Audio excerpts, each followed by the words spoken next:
जय श्री राधे मेरे प्यारे भक्तों। आज हम आपके लिए लेकर आए हैं माघ मास महात्म का दूसरा अध्याय।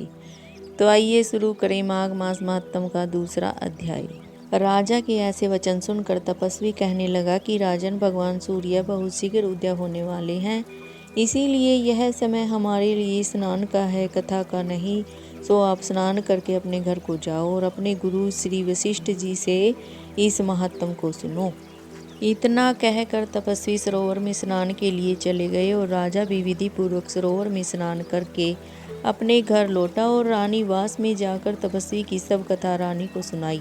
तब सूत जी कहने लगे कि महाराज, राजा ने अपने गुरु वशिष्ठ जी से क्या प्रश्न किया और उन्होंने क्या उत्तर दिया, सो कहिए। व्यास जी कहने लगे कि हे सूत जी, राजा दिलीप ने रात्रि को सुख से सोकर प्रातः समय ही अपने गुरु वशिष्ठ जी के पास जाकर उनके चरणों को छूकर प्रणाम करके नम्रता से पूछा कि गुरुजी, आपने आचार, दंड, नीति, राज्य, धर्म तथा चारों वर्णों को, चारों आश्रमों की क्रियाओं, दान और अनेक विधान, यज्ञ और उनकी विधियां, व्रत, उनकी प्रतिष्ठा तथा भगवान विष्णु की आराधना बतलाई है। परंतु अब मैं आपसे माघ मास के स्नान के महत्व को सुनना चाहता हूँ। सो हे तपोधन, नियम पूर्वक इसकी विधि समझाइए। गुरु वशिष्ठ जी कहने लगे कि हे राजन, तुमने दोनों लोकों के कल्याणकारी, वनवासी और गृहिणियों के अंतःकरण को पवित्र करने वाले माघ मास के स्नान का बहुत सुंदर प्रश्न पूछा है। मकर राशि में सूर्य के आने पर माघ मास में स्नान का फल गौ, भूमि, तिल, वस्त्र, स्वर्ण, अन्न, घोड़ा आदि दानों तथा चंद्रायण और ब्रह्मा पूर्व व्रत आदि से भी अधिक होता है। वैशाख तथा कार्तिक के जप, दान, तप और यज्ञ बहुत फल देने वाले हैं, परंतु माघ मास में इनका फल बहुत ही अधिक होता है। माघ मास में स्नान करने वाला पुरुष राजा और मुक्ति के मार्ग को जानने वाला होता है।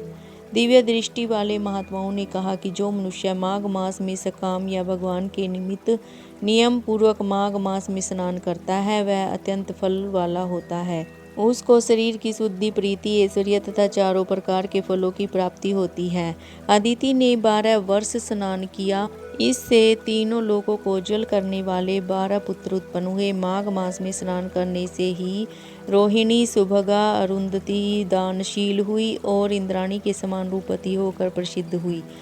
जो माघ मास में स्नान करते हैं तथा देवताओं के पूजन में तत्पर रहते हैं, उनको सुंदर स्थान, हाथी और घोड़ों की सवारी तथा दान को द्रव्य प्राप्त होता है और अतिथियों से उनका घर भरा रहता है। उनके घर में सदा वेद ध्वनि होती रहती है।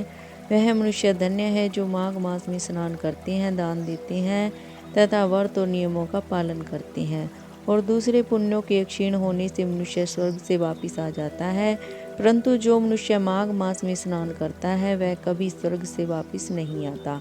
इससे बढ़कर कोई नियम, तप, दान पवित्र और पाप नाशक नहीं है। भृगु जी ने मणि पवित्र पर विद्याधरों को यह सुनाया था। तब राजा ने कहा कि ब्राह्मण, भृगु ऋषि ने कब मणि पर्वत पर विद्याधरों को उपदेश दिया था, सो बतलाइए। तब ऋषि जी कहने लगे कि हे राजन, एक समय 12 वर्ष तक वर्षा न होने के कारण, सब प्रजा क्षीण होने के कारण संसार में बड़ी उद्विग्नता फैल गई। हिमालय और विंध्याचल पर्वत के मध्य का देश निर्जन होने के कारण श्राद्ध, तप तथा स्वाध्याय सब कुछ छूट गए। सारा लोक विपत्तियों में फंसकर प्रजाहीन हो गया। सारा भूमंडल फल और अन्न से रहित हो गया। तब विंध्याचल से नीचे बहती हुई नदी के सुंदर वृक्षों से आच्छादित अपने आश्रम से निकलकर श्री भृगु ऋषि अपने शिष्यों सहित हिमालय पर्वत पर गए। इस पर्वत की चोटी नीली और नीचे का हिस्सा सुनहरी होने से सारा पर्वत पीताम्बरधारी श्री भगवान के सदृश्य लगता था।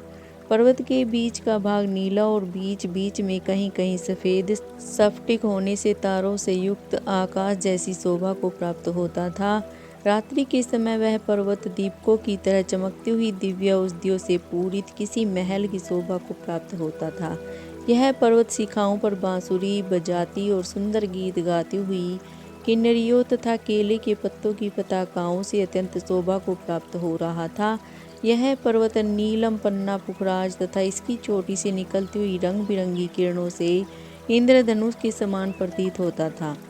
स्वर्ण आदि सब धातुओं से चमकते हुए रत्नों से चारों ओर फैली अग्नि ज्वाला के समान शोभ्यमान था। इसकी कंदराओं में काम पीड़ित विद्याधरी अपने पतियों के साथ आकर रमण करती हैं और गुफाओं में ऐसे ऋषि मुनि जिन्होंने संसार के सब क्लेशों को जीत लिया रात दिन ब्रह्मा का ध्यान करते हैं और कई एक हाथ में रुद्राक्ष की माला लिए हुए शिव की आराधना में लगे हुए हैं। पर्वत के नीचे भागों में जंगली हाथी अपने बच्चों के साथ खेल रहे हैं तथा कस्तूरी वाले रंग बिरंगे मृगों के झुंड इधर उधर भाग रहे हैं। यह पर्वत सदा राजहंस तथा मोरों से भरा रहता है, इसी कारण इसको हेमकुंड कहते हैं। यहाँ पर सदैव ही देवता, गुहाग और अप्सरा निवास करते हैं। बोलो जय श्री राधे, जय श्री कृष्ण जी की।